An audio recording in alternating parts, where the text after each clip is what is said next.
अध्यक्ष महोदय, मैं आपको एक और बात बतलाना चाहती हूँ और वह यह है कि कृषि विभाग को योजना आयोग ने बहुत गलत रास्ते में बिठा दिया है। उन लोगों के पास लड़ने के लिए दम नहीं है और देश में खाद्यान्न का उत्पादन बढ़ाने के लिए जो योजनाएं चाहिए और उनके लिए जो धनराशि चाहिए वे उनको पूरी तरह संस्वीकृत नहीं करा पाते हैं।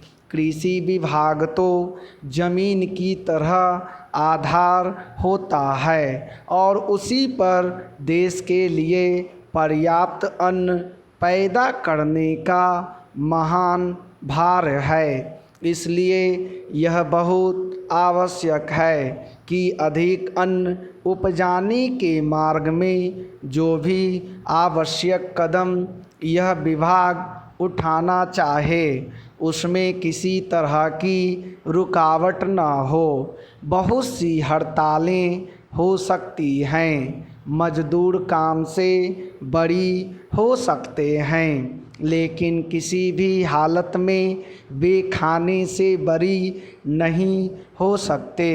अब हम देखते हैं कि मिलों और कारखानों में हड़तालें हो जाती हैं, छुट्टी हो जाती है, तो आम काम के दिनों की अपेक्षा लोग उन दिनों में ज़्यादा खाना खाते हैं, ज़्यादा दावतें करते हैं। आज यह हमारे लिए यह सर्वाधिक महत्व का विषय है कि हमारा अन्न का उत्पादन उस गति से बढ़े ताकि हम अपनी खपत से अधिक उत्पादन कर उसका निर्यात कर सकें। सरकार तथा इस मंत्रालय के लिए यह समस्या एक बड़ा सिरदर्द पैदा कर रही है।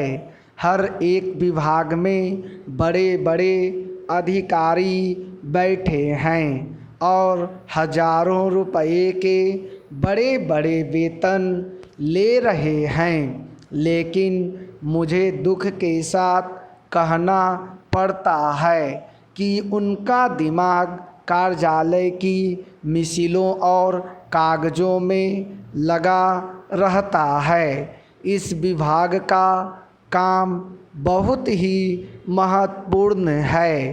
प्राकृतिक कोप के कारण जो समय समय पर हमारी फसलों को नुकसान होता है, इससे भी अपनी फसलों की रक्षा करने के लिए आवश्यक कदम उठाना इसके जिम्मे है। आज मेरे पास लखनऊ से कुछ लोग आए थे और वे लोग बोल रहे थे कि यहाँ दिल्ली में इस अवसर पर ठंडी हवा चल रही है और आप यहाँ दरवाजे बंद करके बैठे हैं या आराम से लेटे हैं, लेकिन हमारी तो जान खतरे में है। वहाँ ओले गिर रहे हैं और हमारी गेहूं की फसल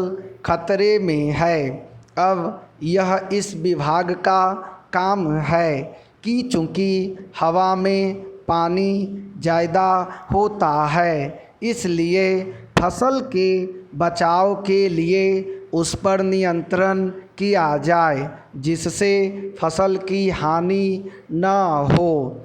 अध्यक्ष महोदय, जिस भावना से मैंने यह बिल पेश किया है उसको विरोधी पक्ष के लगभग सभी सदस्यों ने एक मत से महसूस किया है कि देश में बेकारी की जो समस्या है वह एक भयंकर समस्या है और उसके कारण हमारे देश का विकास चाहे वह सामाजिक हो, आर्थिक हो या सांस्कृतिक, रुका हुआ है और ऐसी स्थिति में हम आगे बढ़ नहीं सकते हैं। इसी प्रकार से परिस्थिति का निर्माण हम पिछले 54 वर्षों से देख रहे हैं। मंत्री महोदय ने यहाँ पर अभी कहा कि राष्ट्रपति इस काम को नहीं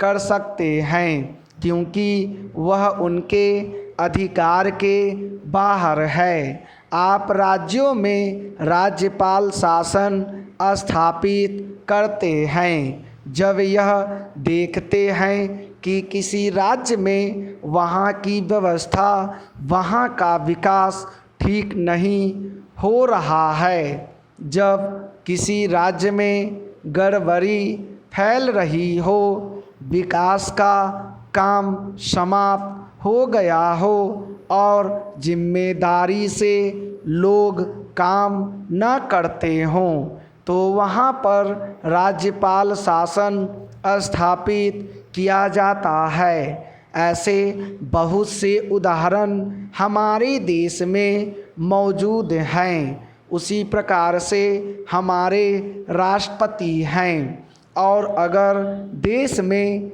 इस तरह की स्थिति वर्षों तक चले तो कोई कारण नहीं है। आपात के रूप में राष्ट्रपति इस देश की सुरक्षा के लिए, इस देश की उन्नति के लिए जिम्मेदारी अपने हाथ में न ले सकें। हमारे भाइयों ने बहुत से उदाहरण दिए हैं कि राज्यों में संयुक्त सरकारें नहीं चलीं, लेकिन उसके पीछे राजनीतिक हथकंडे थे। अगर कोई राजनीतिक पार्टी जिम्मेदारी से काम नहीं करती तो विधान में यह स्पष्ट है कि राष्ट्रपति शासन अपने हाथ में लें। मैं एक उदाहरण देता हूँ कि संविधान में आदिवासी हरिजनों के उत्थान के लिए प्रण किया गया था कि 10 वर्ष में उनकी सामाजिक तथा आर्थिक स्थिति को सुधार देंगे, लेकिन यह सरकार उसमें भी असफल रही। उसको एक बार 10 वर्ष के लिए बढ़ाया गया और दोबारा फिर 10 वर्ष के लिए बढ़ाया गया। इसी तरह से उसको बढ़ाते जा रहे हैं, लेकिन उनकी आर्थिक और सामाजिक उन्नति आप नहीं कर पाए हैं। इस काम में सरकार बिल्कुल असफल हुई है।